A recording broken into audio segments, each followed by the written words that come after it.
Hello, I'm Anna Carugati. I'm the Group Editorial Director of World Scream. I'm delighted to be with Thandie Newton today. She's the star of Rogue.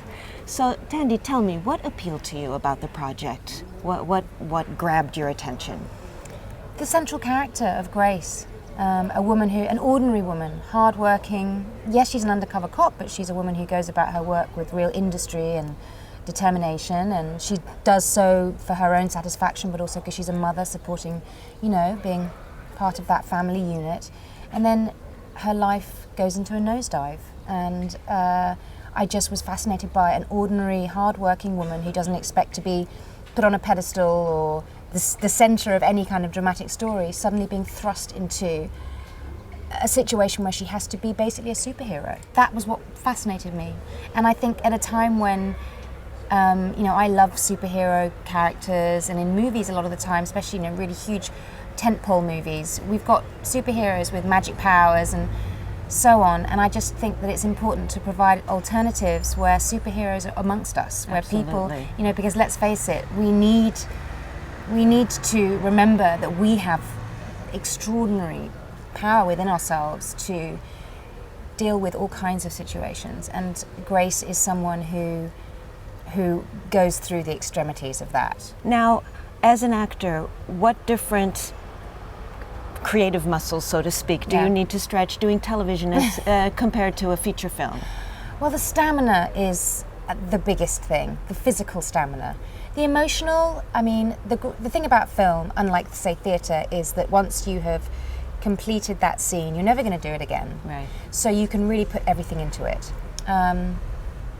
But working on a show where we did 10 episodes back to back, 4 months of work, I needed physical energy, and I needed it to be consistent because I was there practically every day because the story revolved around me. Right. So I just took care of myself health-wise, It's pretty simple. I didn't drink alcohol, I didn't eat sugar, because I just wanted to maintain a strong immune system, and it worked.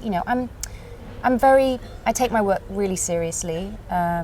And I also am very aware of the responsibility I have if I don't show up, we can't get the work done. Right. And the biggest difference between film and television was the speed of which we had to get the work done. We had to complete an episode every 7 days, wow, which is a huge feat. And when you see the show, you see it's very ambitious. The lighting, it has a sort of scope to it, which requires filmic, filmmaking skills. It's not, everybody in a room chatting. We needed good stunt work, huge shots, vistas. So getting that done in a short period of time required everybody to be hard at it. How long were your days usually? Did it depend, or? On average, I think we'd shoot between 12 to 15-hour days. Oh my goodness. Yeah. But we shot in Vancouver, which is a beautiful part of the world, very easygoing, and kind of well-adjusted, balanced. The crew members were just the best I've ever worked with in terms of there's no drama. Right. So I can't think of a better place, frankly, to work on a show like this than in Vancouver. If it had been in Oakland for real, just trying to do the stuff on the streets with so many people, oh my goodness, it would have been really hard. And as the lead actor, did you feel you had a certain role to play in setting a certain kind of atmosphere on the set? Is there a certain kind of atmosphere that you like on the set? Well, it's funny because I think the atmosphere on the set comes from the director. Okay. But because we had different directors for every episode, right, I did feel that I was the continuity. Right. And I felt like I was the godmother to the show. Really, the creators would have Matthew Parkhill, who wrote it, Nick Ham, who produced, and I felt that I was one of the three. And as I felt very responsible, and I wanted to make sure that there was a good atmosphere every day. And I have spoken to some of the other actors, who came in for smaller parts, and they said, my title would be number one, because I was number one on the call sheet and so on.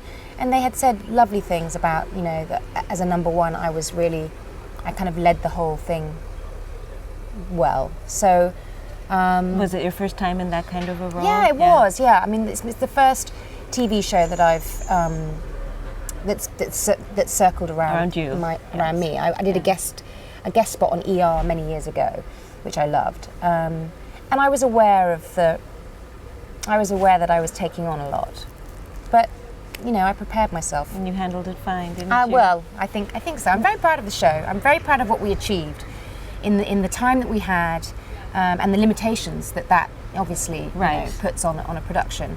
I'm really proud, and I made wonderful friends, and also as an actor, having a more prominent position, being more involved in the look of the thing, and overseeing casting aspects. It's nice to be in a stronger position like that, especially as an actor. You're always the last person to be considered, Right.